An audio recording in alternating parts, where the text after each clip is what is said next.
Bonjour les amis, vous êtes avec les Gilets jaunes constituants au Pays de l'Uropoix. Aujourd'hui, nous sommes avec Mehdi Belach Kassem et on va parler anarchie. Anarchie à travers l'histoire, à travers ses ouvrages, parce qu'il est philosophe, écrivain, directeur de publication d'ouvrages anarchistes. Et les relations entre l'anarchie et puis les Gilets jaunes, l'autogestion, l'auto-organisation, etc. Donc plein de choses intéressantes, travail de fond. Voilà, on essaie de faire notre part au niveau instruction populaire. Bonjour citoyen, Mehdi Belach Kassem. Bonjour, Mishka. Est-ce que tu peux te présenter ? Bon, alors, ça va être rapide. Je suis écrivain indépendant, je suis devenu philosophe un peu. Voilà, je suis écrivain indépendant depuis toujours. J'ai fait que ça, j'ai jamais exercé de vrai métier. J'arrive à me débrouiller comme ça, très mal, mais j'arrive à survivre. Voilà. Tu habites à la campagne, dans le centre de la France ? J'habite à la campagne, sans permis de conduire. Alors, tu es écrivain, tu es directeur de publication dans la collection Anarchie, Oui. Avec un S. Et donc, ton métier, c'est produire de la pensée, de la réflexion. Et tu as publié, tu as écrit plein d'ouvrages. Ouais, je sais pas plus combien. T'en as deux, là ? Je vais en montrer juste un, c'est le dernier, qui s'appelle Système du pléonectique. Pléonectique, ça veut dire avoir toujours plus. Voilà, c'est un néologisme de mots composés latins qui veut dire avoir toujours plus. Et comme je pense que c'est le problème essentiel qui affecte l'humanité, plus que l'anarchie, parce qu'on va voir que l'anarchie, c'est un concept beaucoup plus complexe qu'on ne croit et très très moderne. Voilà. Pléonectique, c'est un concept plus simple à comprendre, ça veut dire... les modalités du pléonectique sont très longues par contre à analyser, c'est pas juste les oligarques qui possèdent tout. Le problème essentiel, c'est évidemment eux, c'est ce que j'appelle le pléonectique, c'est les gens qui veulent avoir toujours plus, c'est les gens qui ont déjà tout, mais qui veulent avoir encore plus que tout, etc. Il est clair que ces gens-là nous poussent actuellement, parce que c'est plus de la prospection, c'est de l'actualité, ils nous poussent au suicide planétaire. Tu as fait partie du collectif Tikkun. Donc, ceux qui savent, voient les références. Tu travailles sur le concept de Vichy biopolitique, le système dans lequel on vit actuellement. C'est méchant pour Vichy. Vichy était un système plus gentil, à mon avis, que ce qu'on est en train de vivre en ce moment. D'accord. Je pense que Pétain, à côté de Macron, c'était un petit joueur, de même que Hitler, Goebbels et Himmler, je citerai pas de nom, mais par rapport à ceux qui détiennent le pouvoir en ce moment, c'était des petits joueurs. Tu penses qu'on en est à ce point-là ? Ouais, je pense qu'on a. Voilà. Ok. Et toi, la base de ton travail, tu nous l'as dit tout à l'heure, c'est sur le mal. Tu travailles sur le mal ? Oui, ça c'est un peu sacrificiel et c'est pas le travail classique du philosophe. Le philosophe, en principe, il s'occupe du bien. Voilà. Et moi, j'essaye de faire un grand pas en arrière.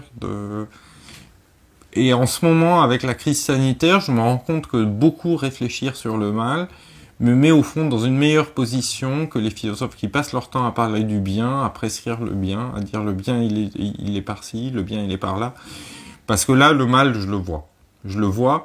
Et donc, grâce à ce côté un peu sacrificiel de faire le contraire de ce que fait un philosophe normal, c'est-à-dire de dire « ça c'est bien », le démonisme, etc., ça m'a prémuni contre ce que Louis Fouché appelle le déferlement totalitaire actuel. Et c'est pas du tout une exagération. Je pense comme lui qu'on est en plein déferlement totalitaire. Au moins, d'avoir longtemps travaillé sur le mal, ça me permet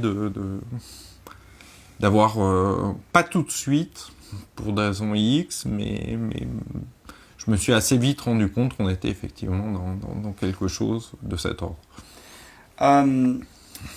Au niveau du plan en fait, de cette vidéo, il y a 4 parties, on l'a fait tout à l'heure ensemble.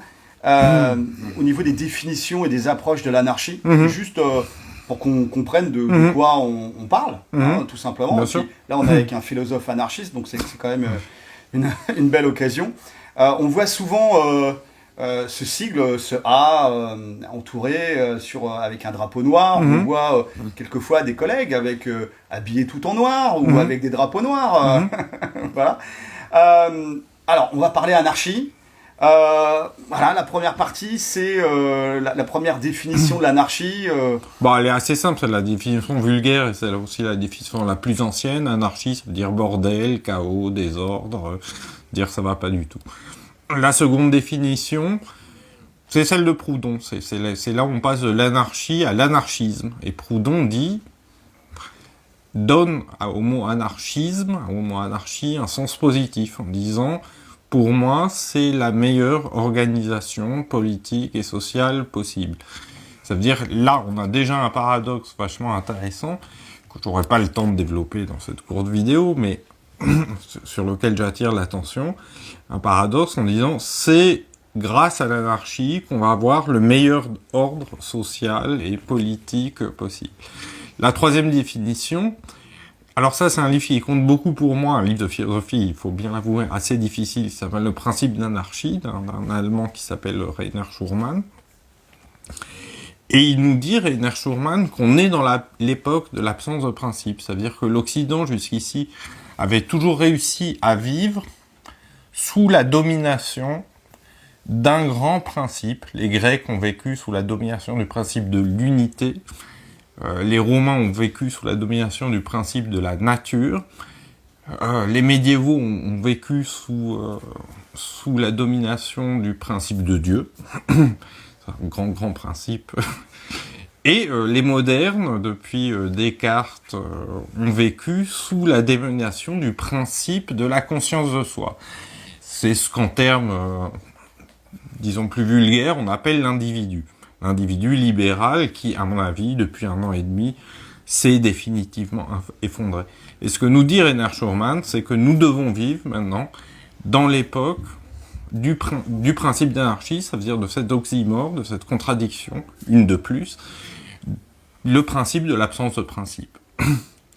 Quatrième définition de l'anarchie, elle est un peu technique, c'est de la modernité philosophique depuis Kant, c'est un mot qu'on entend beaucoup en ce moment, le mot déconstruction de la métaphysique. Alors maintenant on dit, bon, le mouvement woke, le mouvement machin, c'est des déconstructeurs, ce qui à mon avis est même pas vrai, mais il y a une récupération du mot. Mais c'est vrai que la modernité philosophique, que ce soit Kant, que ce soit Schopenhauer, que ce soit Marx, Nietzsche, Heidegger, etc., c'est ce qu'on appelle la déconstruction de la métaphysique. Ça veut dire vraiment un renversement de l'histoire de la philosophie. Le travail de la philosophie, ça a toujours été justement d'imposer des principes, de Platon à Descartes, c'est dire faites ceci, en passant par saint Thomas d'Aquin et beaucoup d'autres, c'est faites ceci, faites cela, dirigez-vous vers la vie bonne. Ma version, moi, de la déconstruction par rapport à mes prédécesseurs, c'est justement de m'intéresser à la question du mal. Quelle est la solidarité entre tout ça? Heidegger nous a dit, et c'était complètement prophétique, il dit « Il faut déconstruire la métaphysique », et la métaphysique, aujourd'hui, s'accomplit. C'est-à-dire ce qu'on prescrit Platon, la Grande République, où tout le monde serait élevé comme des chevaux, jusqu'à Descartes qui disait l'homme possesseur, maître et possesseur de la nature, toute la métaphysique s'est accomplie. Leibniz disait Dieu c'est un grand ordinateur. Tout ça est en train de s'accomplir sous nos yeux. Et Heidegger a très bien prévu, diagnostiqué plus exactement, il faisait pas de prévision, il diagnostiquait ce qu'il avait sous les yeux, il disait la métaphysique s'accomplit sous une forme très précise, la technologie. Rainer Schurman, ce philosophe dont je parlais tout à l'heure, parle de totalitarisme technologique. Il n'avait pas connu Internet, il n'avait pas connu les GAFAM, il n'avait rien connu de tout ça. Donc, quel est notre... Je conclus juste là-dessus, pour concilier ces 4 sens du mot anarchie. Et par exemple, pour réfléchir à ce que pourrait, avec les Gilets jaunes par exemple, à ce que pourrait être un anarchisme politique aujourd'hui. Si la tâche de la philosophie contemporaine, ça a été la déconstruction de la métaphysique, alors notre tâche, c'est peut-être de déconstruire cette grande machinerie technologique, ce grand totalitarisme technologique qui, là, depuis 1 an et demi, a atteint une phase qu'on peut dire terminale. Excuse-moi de te poser cette question-là, mais c'est quoi la métaphysique? La métaphysique, c'est... Au niveau de notre rond-point, on n'est pas encore, tu vois, enfin, on n'a pas atteint ce... Toi, on pose des questions, on essaye de monter de niveau, mais alors, c'est quoi la métaphysique? Il y a plein de réponses. La métaphysique, c'est l'histoire de la philosophie jusqu'à Kant. Je peux te répondre de manière plus précise. La métaphysique, c'est ce qui, comme le nom l'indique, c'est ce qui dépasse la physique. C'est ce qui définit l'être humain. Comme je disais tout à l'heure, l'être humain, contrairement à tous les autres animaux qui obéissent à des lois dont ils ne sont pas conscients, nous, on s'approprie les lois de la prédation et on en fait la chasse. Ça devient les mathématiques ou la physique quantique beaucoup plus tard. On s'approprie les lois de l'efflorescence naturelle et ça donne l'agriculture intensive aujourd'hui, etc. Ou le travail sur la génétique. Le travail, encore pire. Voilà. Là, on est vraiment à un tournant. Ça veut dire, est-ce qu'on veut continuer dans cette appropriation, et ça s'arrête pas à la question du capitalisme, est-ce que on continue dans cette logique qui était très prometteuse au début, c'est ça l'histoire de la métaphysique, la naissance de la philosophie, la naissance des mathématiques, c'est on va aller vers le bien.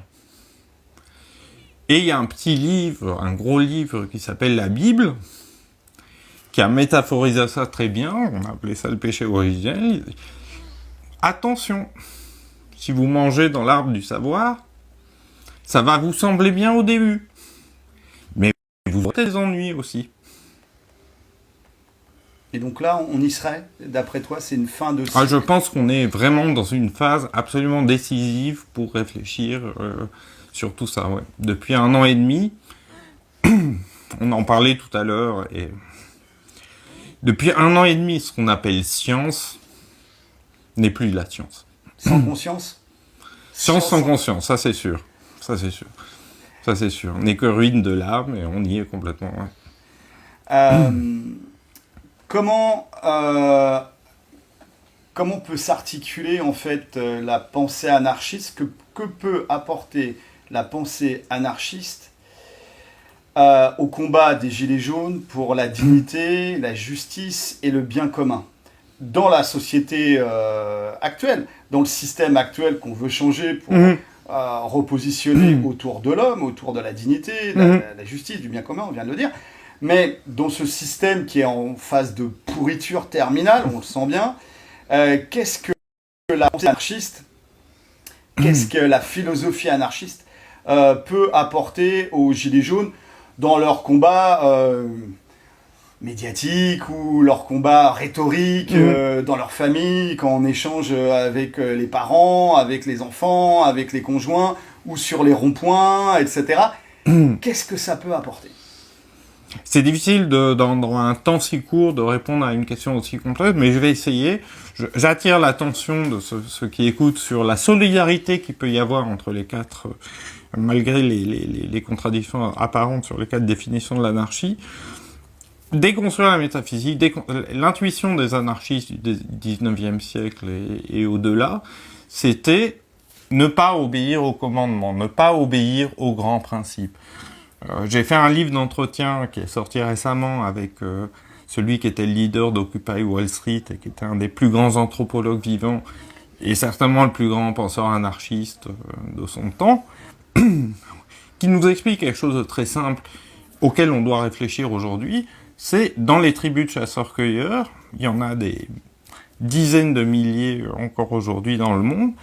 Aucune tribu ne fonctionne selon les mêmes règles, n'a la même représentation du monde qu'une autre. C'est toujours singulier.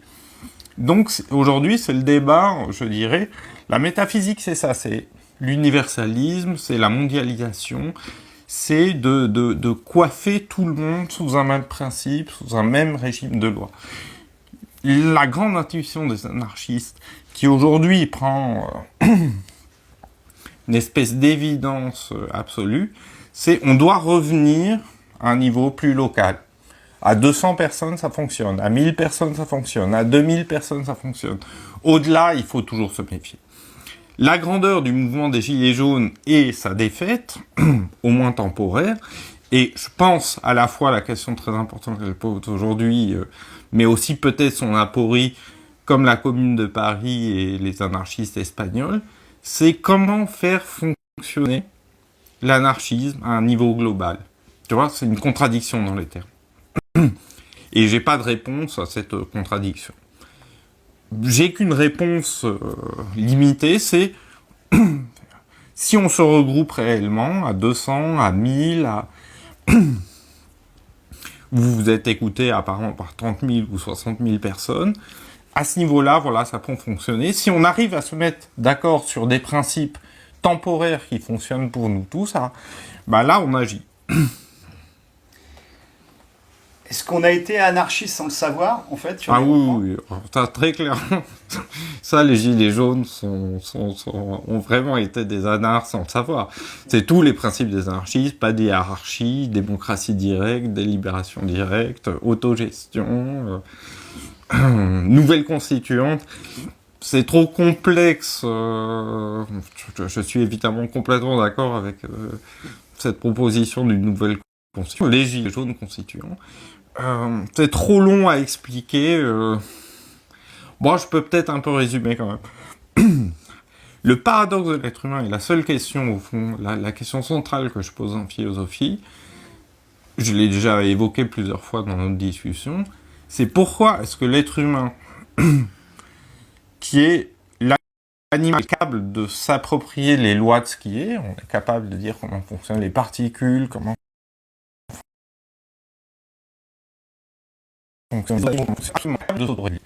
plus on va dans l'avancement technoscientifique, plus le fonctionnement, l'organisation politique est bordélique, et injuste, et horrible, comme on le voit en toute netteté en ce moment. Surtout quand... C'est ça la question que je pose. Il n'y a pas de transition directe. Comme la science et la technologie, depuis la chasse et l'agriculture, nous donnent une puissance sur Terre incommensurable à celle des autres animaux, bah, on est obligé de poser des lois. Tu vois, c'est ça la question. Les gilets jaunes constituants. Il n'y a pas de transition directe entre la science et la politique. Les lois de la politique n'ont rien à voir avec les lois scientifiques. Un grand philosophe très très prémonitoire qui s'appelle Agamben, il nous a prévenu, il a dit, en analysant le nazisme, il a dit « Faites attention, le jour où la médecine se mélange à la politique », la dernière fois que ça s'est passé, c'était en Allemagne entre 1932 et 1945. Donc, j'espère qu'il y aurait beaucoup de choses à dire, mais qu'on a compris. Gilets jaunes constituants, ça veut dire on va constituer nos propres règles. En ce moment, on est passé dans un tel régime d'exception où la constitution historique n'est plus respectée, où l'état de droit, il en prend un sacré coup, etc., qu'effectivement, la seule solution, c'est de créer une constitution absolument nouvelle. Toutes les propositions des Gilets jaunes sont à écouter, à prendre. Alors comment on va faire? Ça, c'est une toute autre question, évidemment. Je suis très content de rencontrer toutes les personnes que j'ai rencontrées aujourd'hui pour agir, parce qu'aujourd'hui, je pense qu'il faut vraiment passer à l'action, c'est sûr. Je peux plus rester dans ma petite tour d'ivoire, ma prison d'ivoire, comme je l'appelle, et juste faire de la philo. Et donc, j'essaye de donner effectivement des outils intellectuels aux gens, mais ça suffit plus. Là, je vais pas en dire plus, mais il faut agir. Merci citoyen. Les amis, j'espère que... De rien, citoyen. Ces quelques minutes d'introduction à l'anarchie, à la métaphysique, au dépassement de la métaphysique, etc., bah, ça donne envie de chercher plus. Voilà, on va faire d'autres vidéos dans l'après-midi. Force et honneur, on ne lâche rien. À très bientôt. Mort à la dette, à bas l'usure. Vive le bien commun.